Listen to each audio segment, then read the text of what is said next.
पांडव लीला उत्तराखंड राज्य का एक प्रमुख लोक नृत्य के रूप में जाना जाता है। ये पांडव लीला महाभारत में 5 पांडवों के जीवन से संबंधित है।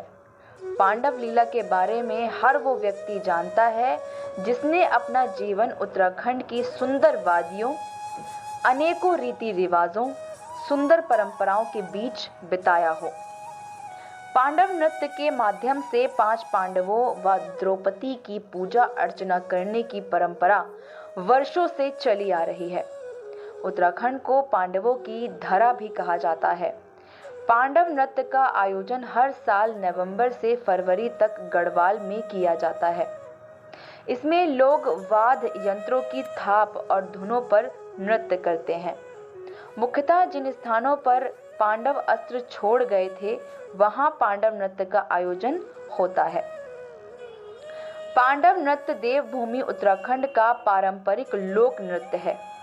पांडवगढ़ अपने अवतरण काल में यहाँ वनवास, अज्ञातवास, शिव जी की खोज में और अंत में स्वर्गारोहण के समय आए थे।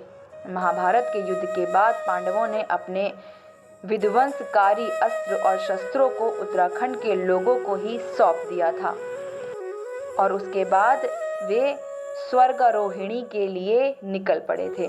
इसलिए अभी भी यहाँ के अनेक गांवों में उनके अस्त्र शस्त्रों की पूजा होती है और पांडव लीला का आयोजन होता है।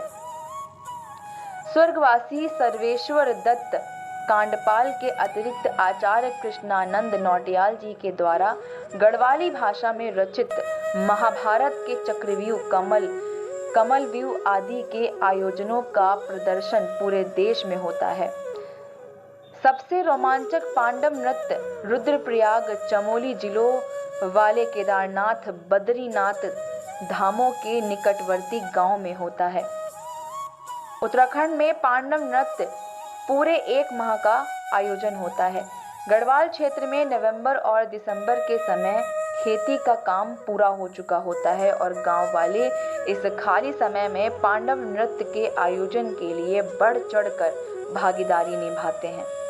पांडव नृत्य कराने के पीछे गांव वालों द्वारा विभिन्न तर्क दिए जाते हैं, जिनमें मुख्य रूप से गांव में खुशहाली, अच्छी फसल और माना जाता है कि गांव में होने वाला खुरपा रोग पांडव नृत्य कराने के बाद ठीक हो जाता है।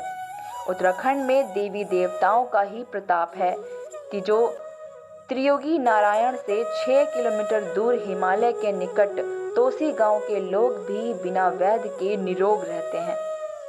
इस भव्य और वृहद आयोजन के दौरान गढ़वाल में भौगोलिक दृष्टि से दूर दूर रहने वाली पहाड़ की बहू बेटियां अपने मायके आती हैं, जिससे उनको वहां के लोगों को अपना सुख दुख बताने का अवसर मिल जाता है। अर्थात पांडव नृत्य पहाड़ वासियों से एक गहरा संबंध भी रखता है।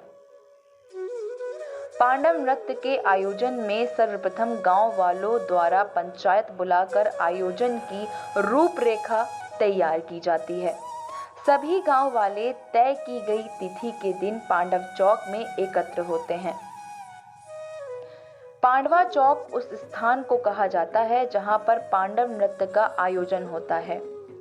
ढोल और दमाऊ, जो कि उत्तराखंड के पारंपरिक वाद्य यंत्र हैं, जिनमें अलौकिक शक्तियां निहित होती हैं। इन 2 वाद्य यंत्रों द्वारा पांडव नृत्य में जो पांडव बनते हैं उनको विशेष थाप द्वारा अवतरित किया जाता है और उनको पांडव पशवा कहा जाता है। वे गांव वालों द्वारा तय किए नहीं जाते।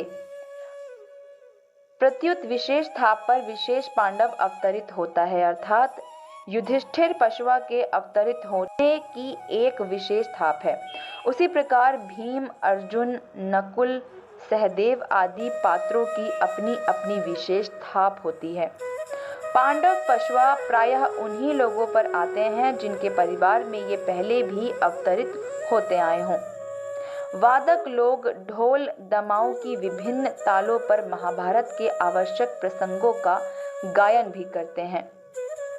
इस प्रकार ये उत्तराखंड की सदियों से चली आ रही उत्तराखंड की अनुपम सांस्कृतिक धरोहर है।